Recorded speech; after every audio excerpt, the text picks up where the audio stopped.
The questions we wrestle with as Christians about who God is, how do we live out our faith, what is the Bible, what is the truth of the Bible, what are we supposed to believe, how are we supposed to live? There are really big, deep questions that we ask each other, that we ask God, that we wrestle with ourselves. And that's why the Cultivate podcast exists, to help us go deeper in our understanding of who God is, His Word, and the way that He's called us to live. Hey everyone, welcome back. We are starting a new series today. At the time that we are recording these, we are doing I keep calling it SummerSlam, which is the name of a WrestleMania event. Didn't know that. It's like summer seminar. Yes. Where we are having some teachers come in and do some different topics, talk about some things.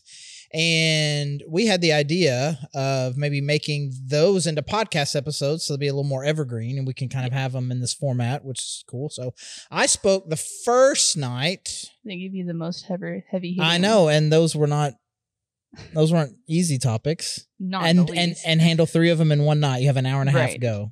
And do the hardest questions in Christianity. It was fun. It was a lot of fun. You're the pastor. You should expect. That's right. You get paid. Expect those pitches. So we are going to spend some time over the next several episodes kind of putting that content into podcast format. And so we decided the best format to do this was to invite expert podcast producer, expert question asker, and all around awesome young woman.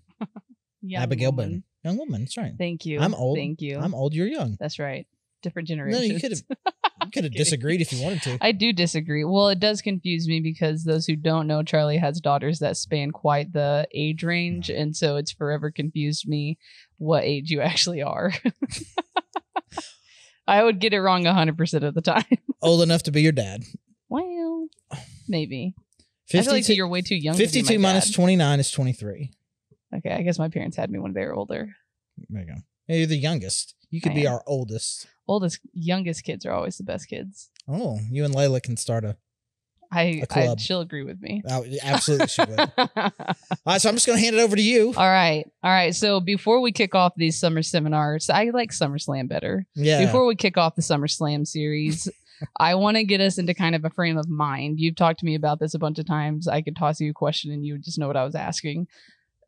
Where do we put these topics within our personal view of our faith? Like how heavy, how important, how much weight do we give to these types of topics? Because I feel like there is sometimes the tendency, whether you're far along in your faith or really new in your faith, that you can get to this roadblock of a question. Right. And you give more weight to it than maybe it really needs. But some people can hinge some really pivotal beliefs in their faith based on these big questions. And so it kind of helps me to figure out, like, where does this land in the green scheme of what my faith is? How much importance should I give it? And then where, should it stop me in my tracks? Should it keep me from believing or having doubt? Should it, so you've kind of positioned it as a house metaphor. Right. And so you got a house, you're trying to build your own spiritual house. And the first thing you have to decide is, and where am I going to build the house? Right. And so we want to build our houses in Christian dirt, right? So what makes someone a Christian? So where I place my house, I consider the soil, like the location of that house. Those are the things that are absolutely essential. If you believe them, you're a Christian. If you don't believe them, you are not a Christian. And typically kind of summarize that in the simple to say, very complex theological statement. Jesus died for our sins. Right. Like that's what you need to believe. Right. But even in that, who is Jesus? Mm-hmm. What is sin? And what does it mean that he died? And what does his death have to do with sin? Like, right. So there's more to it. Sounds like it's just a few words, but it's pretty deep. And so now I got to build my house, and the foundation of my house are kind of the key theological principles that if you get them wrong, you can still be building a house as a Christian, but a very, very unstable house. Right. And for things like that, I mean, like the authority of the scripture, the knowledge of who God is as far as like the Trinity, the dual nature of Jesus, those sorts of things that, man, if you get those things wrong, your house is is going to collapse. Right. And to back up from that just even a little bit to make sure people are clear, if you didn't build your house in the Christian neighborhood, that means you're following a different religion. Right. You're like completely out of the context of you're a Mormon, you're an atheist, you are a Buddhist, you are a Hindu. Okay. And or again, you might think that it's a Christian soul, but I don't really believe that Jesus Christ died for my sins. Right. I believe that Jesus was just a dude. Right. Like a Jehovah's Witness would. Right. Or is the first of two born sons of God with devil as his brother. And ooh, I've never heard that. That's Mormon talk. Whoa. Reference a previous set of podcasts that Scott Sutton and I did to hear some of that stuff. Right. So you think it's Christian adjacent in some senses, but you don't really believe in who Jesus really is, or you don't understand the significance of his death. But in order to be a Christian, right, you have to understand that. And then on top of that, you put your foundational principles that if you don't have stability here, you can still have a house, but it will be unstable very quickly. Right. Now you build up the framing of your house, which I consider kind of your important issues that I would say this is where Christians agree to disagree, but they're significant enough where you need to have really thought about it. Right. And one of the main ones I use is the second blessing of the Spirit. Okay. That charismatics believe there's a second blessing of the Holy Spirit and that its primary manifestation is seen in speaking in tongues. Okay. I don't believe that. Our church doesn't believe that, but I'm not trying to fight an Assembly of God pastor over it. Yeah. And it is a significant, important kind of load-bearing wall in their house. Right. And it informs things that you do. Right. And it's significant to us, it's significant to them. But again, I'm not saying they're in the wrong neighborhood or their house is going to collapse. Right. And then beyond that, I would say are the decorative things in your house, which when we get a few episodes down the road, we come back again and you're going to ask me questions about the talk that I'm going to give on the book of Revelation. I mean, that to me, that's all. What is that's all nice chandelier? That's all decoration. Okay. Right. Okay. And so you put all those things together and that kind of informs what is my theological house. Right. Now, the topics that we covered Monday night for the first episode of SummerSlam, original sin, God sending people to hell, and can we change God's mind? Right. I would say the third one is probably more decorative. The changing God's mind. It's a really interesting thing to think about, and it can be really, really mind expanding. But I don't think that where you come to that is going to have any great significance to your theological house. Yeah. The interesting thing about the first two, about original sin and does God send people to hell? Why does God send people to hell? Which is the exact framing of the question.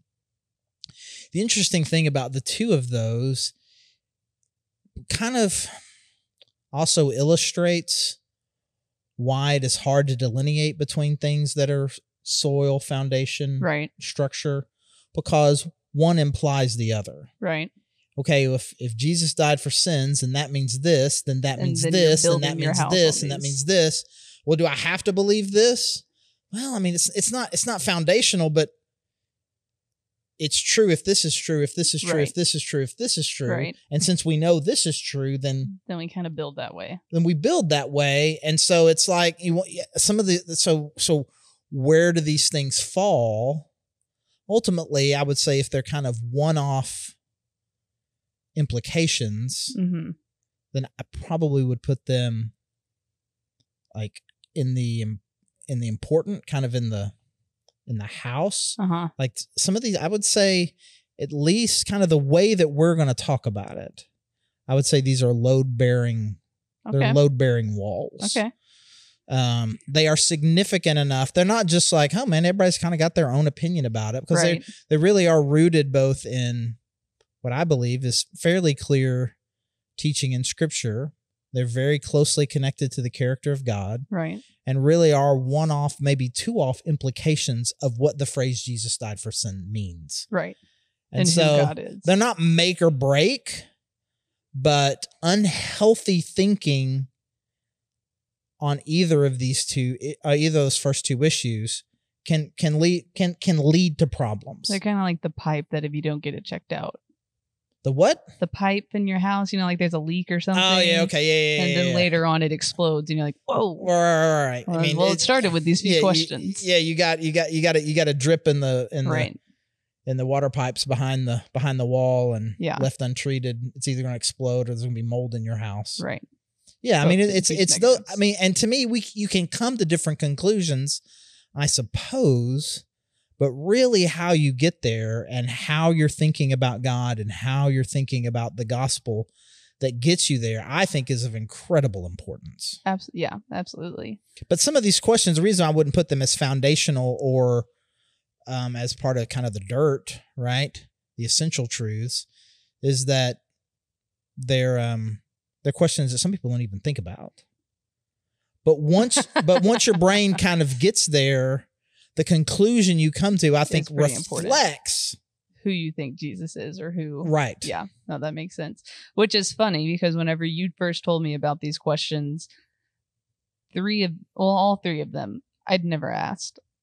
And I'm known as the question asker for this podcast. Right. I've never asked any of these questions, whether they were just implied to me or my brain had just never gotten there at a certain point. In my defense, I did not come up with these questions. Right. They were handed to me. Apparently, they were birthed out of some significant questions that came out of some of our women's Bible studies. Yes. So these are authentic to our audience and what people are actually discussing. And people who were not able to be there at SummerSlam. Right. Are asking where can I listen to it, and it's right now. They're listening to it right now. This is it. Welcome.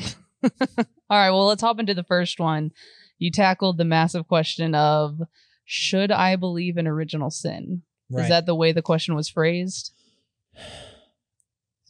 Should I or do I need to? Is it essential for me to believe in this concept? Right. So break down first some people may hear that and be like, well, what even is original sin? Right. And at its simplest, I think the best way to describe it is when you are born, right, before you have committed any sin, are you by your very nature damaged in some way? Right. Not because of anything that you have done, but because a nature, propensity, if you will, right, for sin was passed down to you because of the original sin of Adam. Right. And so the use of the usage of that phrase and the question is not how I would frame it, because do I have to believe in original sin? No. That phrase didn't even really come about until much later, centuries after Paul wrote. And so it's really less about that, the doctrine of original sin. I mean, that's a title that we gave to it. The question that I would say, which I think is the same question, but I think is just a little more, I don't know, palatable is the right word. Are we by our very nature sinners? Are we inherently bad? Are we inherently sinners? Bad and good is really bad. It's important to me. This is a load-bearing wall in the house, right? Okay. The use of good and bad versus right and wrong. Almost all of the discussions in Scripture about sin are about righteous and unrighteous, right, which are legal terms. Mm-hmm. Are you guilty or not guilty? Right. Good and bad is a relative term. Okay. I can be better than you. Mm-hmm. You can be worse than me, but we could both be bad.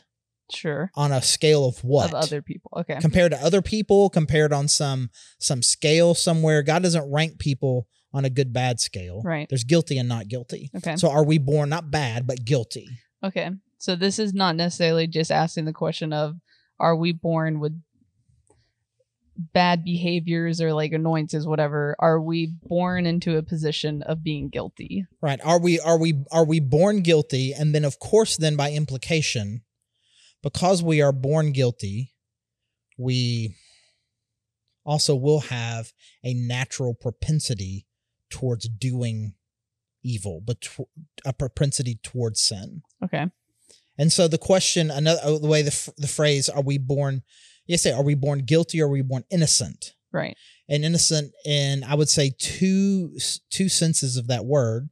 Innocent in whatever the kind of in the opposite of guilty, but also innocent in It's not that I'm good or bad. I didn't know. I don't even. Well, it's interesting because you phrase those way. Am I born guilty? Am I born innocent? And I say yes. Right. My natural inclination is yes. Yeah. So how do you suss that out? It's a complex question. Right. It's a complex question. And half joking, maybe not, maybe 2% joking. Okay. I said this at SummerSlam and I say it again here. The idea of whether or not we are born with a propensity towards evil, towards sin. Like, I don't know how you can spend much time around little babies. Oh. And not think, oh, wow, ooh, there's something there. Even the cutest ones. I have many of them, but the newest. Your niece included, that is your namesake. Namesake, Abigail Maeve. Right. She's cute as she could be. Put her on the Gerber baby jar. And I've not been around her enough to know the answer to this question, but I also don't need to ask. I'm sure she's got some stuff where there just seems to be a natural inclination in babies towards selfishness, towards anger, and destruction. Yeah. and that, doesn't make me mad at a baby. No. But there seems it seems to functionally be true. Right. I mean, the thing that you could say, I guess, is now they are born innocent, but you don't have to be in this world very long before you realize anger and selfishness are the rules. So you're born innocent and very quickly choose sin. Right. Right. Well, and also, I don't know how much this plays a role in this question or this thought process, but do people question that the world you're coming into is broken? Like, sometimes you could be asking the question, why is my kid born with X, Y, and Z, with these struggles? They didn't choose that, obviously. Right. The mom didn't do anything. The dad didn't do anything. But they're born into a broken world that does have disease and horrors that they're born into. Yeah, so again, that's why the phrasing of the question is important. Do I believe in original sin? Do I believe that there was an original sin? Right. Yes, I believe that Adam and Eve ate the apple, and that was the original sin. And I think everyone should believe that there are massive generations-long implications of that. Right. You see that in the nature of the curses that God gives. Talks about the enmity and the battle that there's going to be between people and the snake. That battle of good and evil that is going to exist. We're experiencing that work is going to move from work to toil. Right. That the earth itself seems like it's going to be fighting back against us, mm-hmm. which we experience some of that the world is cursed, that is going to be broken. Childbearing is going to be a problem. There's going to be problems, authority battles between men and women. That never happens. Yeah. all of these things right. are generational. Not, specifically things that happened to Adam and Eve, right? They lost their innocence. They started to experience shame. There was disturbance in their relationship with God. All of those things were specific to that moment, seem to have carried on. But in the curses, there are clear descriptions of what's going to happen to the world and and the kind of interactions that we're going to have that I feel like we have all experienced. Absolutely, yeah. Okay. And so we understand that there was an original sin, and that original sin has consequences for as long as this earth exists. Right. So that is clearly true. The question, though, is also through that, does that mean I am every child that then is born right. has a measure of guilt attached to that? So it wasn't just that Adam and Eve were declared guilty in that moment. People were declared guilty in that moment. Right. And so you were, by your very nature and by your very birth now, because you are a person, because you are Adam was your representative. He was your great grandfather. However you think about it, he did this, and it has implications for everyone. Right. Or, hey, no, the punishment to Adam was specific to Adam, and any punishment that we receive is specific to us, except for just the general off-balanced cursed nature of the world. Yeah. So these two questions may answer themselves together in one, but whenever someone is asking that question, there's obviously some type of fear behind it, or there's other questions behind it that's making them want to know, do you have to believe in this or not? Right. So kind of break down what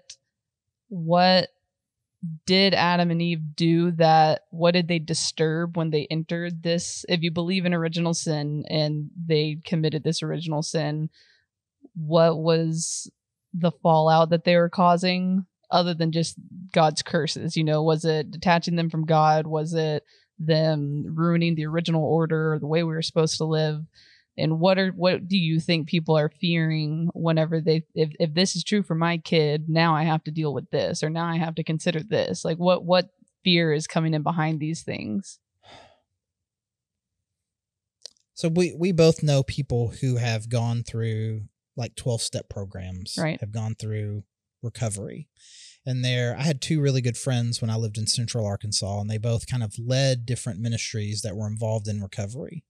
And one was the more traditional one, the Celebrate Recovery AA kind of deal, where it was kind of essential to say, no matter how many years sober you've been, I am an alcoholic. Right.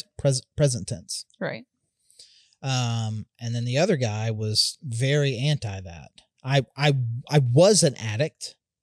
Right. But I don't use that drug anymore. Clearly, I am not addicted, and I do not want to think of my nature as being the nature of an addict. Right. I believe that Jesus can heal beyond that, right? And so, am I or am I not an alcoholic? I think there is an emotional, spiritual attachment that some people have to that either way, right? It was really, really important to both of them, the perspective they have. It wasn't semantics to them. Right. It was deeply important to them that I recognize this is by nature who I am, but I'm overcoming it every day. Right. No.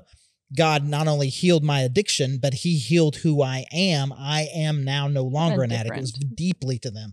So the question is, am I a sinner? Right. Not have I committed sin? Right. But am I a sinner? So it's an identity question. So have you ever lied, Abigail? Yes. Are you a liar? Depends on the definition. I hope not. Right. Depends on the definition. Right. Depends on the definition. I certainly do not want to characterize myself as a liar. Right. Even though I am one who lies. I don't know if frequently is the right word, but it's not somewhere between frequently and rarely. Right. It's something, and so am I a sinner? Is that how God views me, views us? We are sinners. My baby, who has done nothing wrong per se, is a sinner. I think that there's something difficult. People don't like that idea. It doesn't feel right to them. I don't want that to be part of my identity. I don't think that's how God views me. He views me as his son. He views as his daughter. Right. If I am anything, I am loved. I'm not a sinner. Or other people be like, no, I mean, it's like I am by my nature a sinner and a sinful person. It's important for me to keep that in my mind, even though my characteristic now, I would say also, I am redeemed, I am forgiven, I'm adopted child of God. And so I think that there are some emotional, psychological barriers one way or the other because, and again, it probably depends on how you've heard other people talk about it. And it just, sometimes we don't like things because the wrong people say them really loudly. Right. Yeah. But I think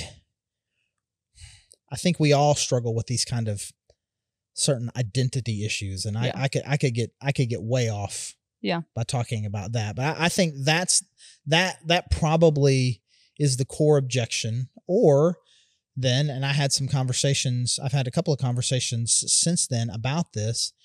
If a baby is born guilty, what happens to a baby that dies before he receives Jesus? What are the implications of that?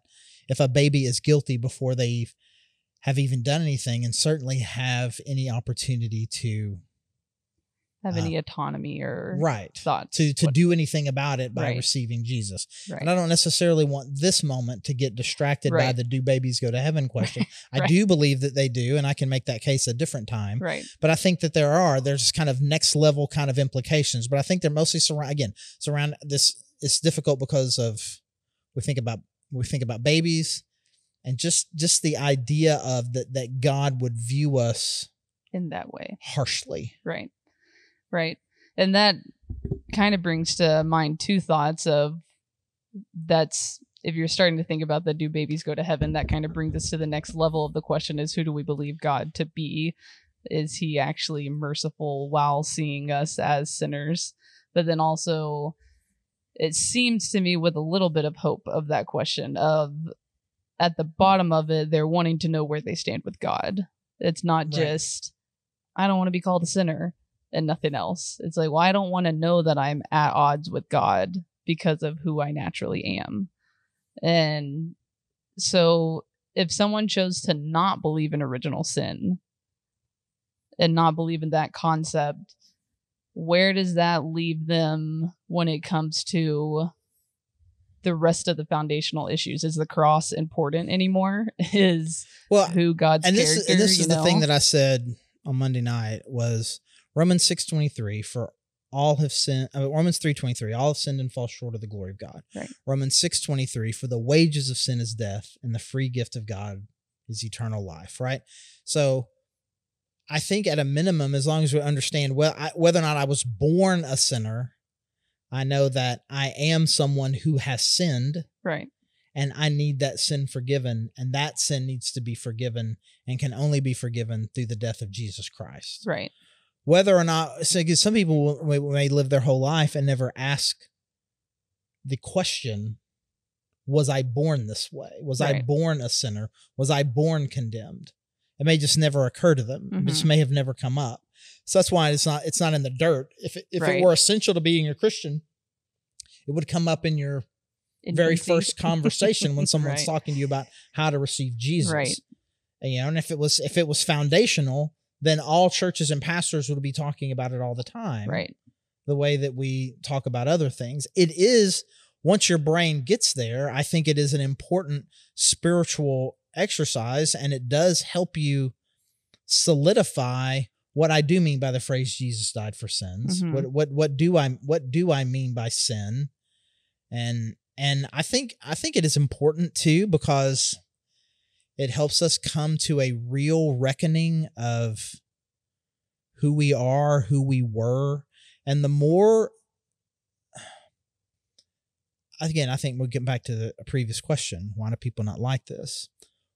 The more and more I think about how sinful I was and how corrupt my nature is, that can either lead me to, and again, this is the am I an alcoholic or not debate, right? Is this going to make me feel worse about myself?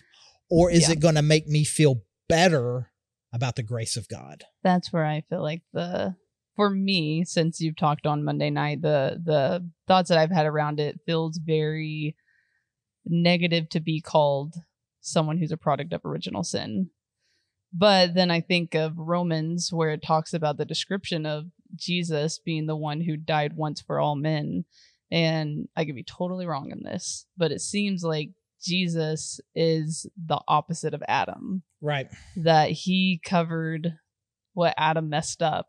And if you remove the idea of original sin, then that description kind of falls apart. Right. So let's look at the passage real quick, because I think it's important. And in Romans chapter 5, and we'll start in verse 6, where he's kind of explaining the gospel. You see, at just the right time, when we were still powerless, Christ died for the ungodly. Very rarely will anyone die for a righteous person, though for a good person, some might possibly dare to die. But God demonstrates his own love for us in this: while we were still sinners, Christ died for us.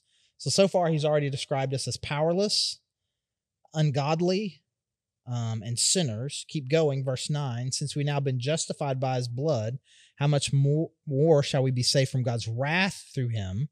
For if while we were God's enemies, we were reconciled to him through the death of his son, how much more, having been reconciled, shall we be saved through his life? So again, now he's enemies. deserving of God's wrath. Very, very strong language from Paul about the nature of our relationship. And so you could think, well, again, that's just based on what we've done, not on any inherent character corruption. Right. But even still, there are very definitive words being described. I mean, no one wants to think of themselves as God's enemy. Right. But that is what Paul is saying, that those of us apart from Jesus, that is our status. I am God's enemy. I am in opposition to God. I am his enemy. Right. And that's big. That's significant. And I think we have to, again, whether or not we think that we've been corrupted by original sin or not, we need to at least get over the fact, like we were in a desperate situation. Absolutely. Paul could not be using stronger language to describe, right? Verse 12, therefore, just as sin entered the world through one man and death through sin, and in this way death came to all people because all sinned. Right. This is kind of the defining verse on this topic. Therefore, just as sin entered the world through one man and death through sin, and in this way death came to all people because all sinned. So let's follow the logic of that. Sin entered the world through one man. Check mark. Adam. Right. Yeah. Right? Eats the apple. Sin entered the world through one man. Okay. And through that, death. Yes. He ate the apple, sin comes into the world, and death is a consequence of that. Right. All agree to that. And in this way, death came to everyone, which again is hard to argue. Mm-hmm. That because of this, not only were Adam and Eve going to die, now everyone was Trolls World Tour, Born to Die. Sure. No, my nieces and nephews love it. I just don't know the names of it. It's Kelly Clark. This is Kelly Clarkson country song that's in the middle of it. That is, in fact, epic. Born to Die. Okay. I can sing a little for you later. That in this, it's not just that he's going to die, but now we're all going to die. Not based on our own sin, but on what he did. He brought death into the world, and now it's covers everybody, which is hard to argue. Number one killer. Then he says, because all sinned. Right. Past tense. Not all have sinned, but all sinned. Because we were all represented by Adam in that moment. Right. We were all there with him in some way. Yeah. Some would say that we were all represented there in him physically because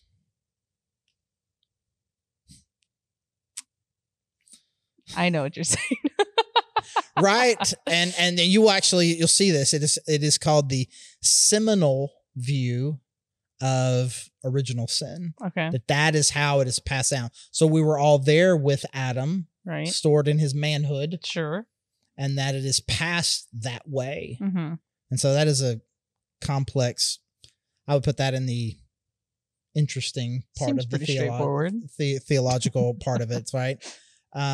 And so is it because we were all present there, or was he just kind of more representative? The seminal view versus the representative view. He represented all of us. And either way, according to Romans 5:12, it seems that we were all found guilty of sin at that point.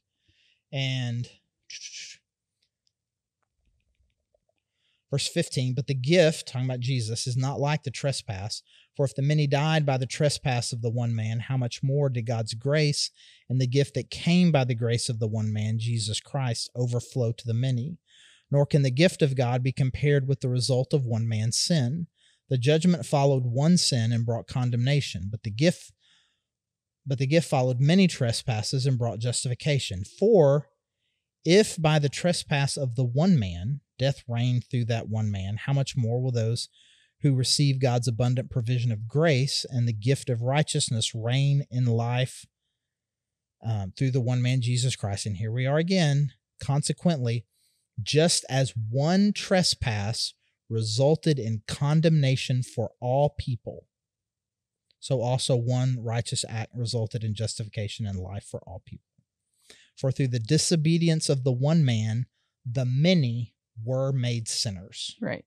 Okay. And there's a little more, some people consider this a little bit more straightforward in Ephesians 2, verse 3. All of us lived among them, talking about sin, at one time, gratifying the cravings of our flesh and following its desires and thoughts. Like the rest, we were by nature deserving of wrath. Right. And so the question then to me, the question really is, what are the implications of that for the way that I view me, I view us, and I view God?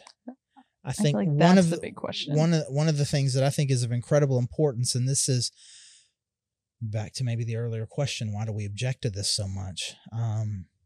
If I'm going to do the time, I want it to be as I did the crime. Right. We think of we live in a very, very individualistic culture. Right. I'm responsible for me. Good things happen to me because of what I did. Bad things happen to me because of what I did. It is unfair for me to be punished for something that someone else did. Right. We don't think of ourselves as a community. Yeah. Like we are doing this. We live in a very, in a two-party system. There's us and them. Mm-hmm. And God it's a one-party system. Yeah. There's just us. Yeah. And there are countless examples of this in the Old Testament where one person's sin brought condemnation to the whole community. Right.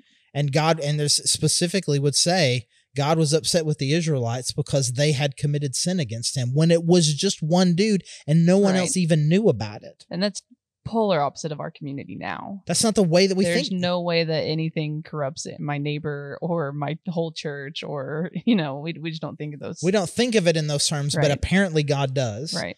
With humanity as a whole, with Israel as a whole, with the church as a whole. And so it's like when Christians get mad at something awful that happens in some other church, it's like, well, I'm glad that's not us. I'm like, sorry, bro. It is us. Right. You don't get to distance yourself from any of the bad actors that are involved in Christianity. Right. That's us. And you don't get to, this makes me think of whenever I was a kid and I would get so mad at my mom for some random thing that our family was doing. And she's like, sorry, that's just, you're born as a boon. Come on. That's just what it is. That's how boons do things. And I'm so sorry you were born into this family. But that means you just have to accept the consequences. But I think going the step further in the am I born a sinner, go one step further of, well, how does God treat sinners? And what does he do throughout the whole entire Bible and throughout the whole history of humanity? How does he pursue sinners? He doesn't just turn away from them. Right. Being born a sinner doesn't put this massive, it does have a condemnation to it, but also the creator of the world that you have sinned against has done an all-out assault at trying to come back to you and redeem that relationship. And that's the whole context in which Paul brings up Romans 5. Right. That is not a teaching on original sin. That is a teaching about the vast, overwhelming love and sacrifice of Jesus Christ, that he would die for people in this state and that his one death would pass to everyone if they would just accept it. Right. And it is a passage on the vastness of the love of God through Jesus. Yeah. That in order to make that point, he has to make sure we understand how bad the situation was. You think that you're only in the hole to God 100 when it's in fact 10 trillion. Yeah. Right. And he states very, very strongly, hey, it's not just 100, it's 1,000, it's 1,000,000, it's 1 billion, right? He just keeps going and going, not to make you feel bad about yourself, but to make you feel good about Jesus. 100%. And so however it is that you feel about this and whatever nuance you might take on the implications of all of these things, do not allow it to put you in a pit. Right. Or to make you feel like that gives you some platform on which you can spread condemnation out in the world. Right. Don't allow it to make you feel terrible about yourself or the world. Allow it to be a realistic picture of what our state was like before Jesus and how powerful and beautiful the death and resurrection of Jesus is for us. Right. Yeah. Well, I think that wraps us up for this That's one. good. That's good. In my mind, I was like, we'll just make that a wrap-up statement. I like it. See if we get there. It's good. Yep.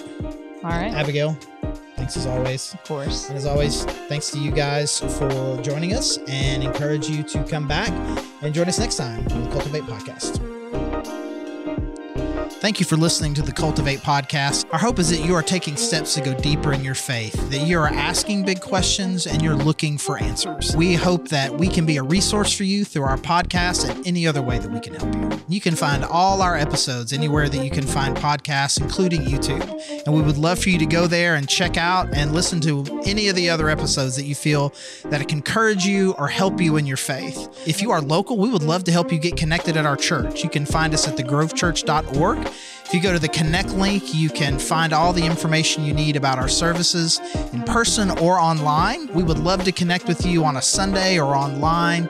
Any way that we can help you, pray for you, please let us know. And again, thank you so much for joining us.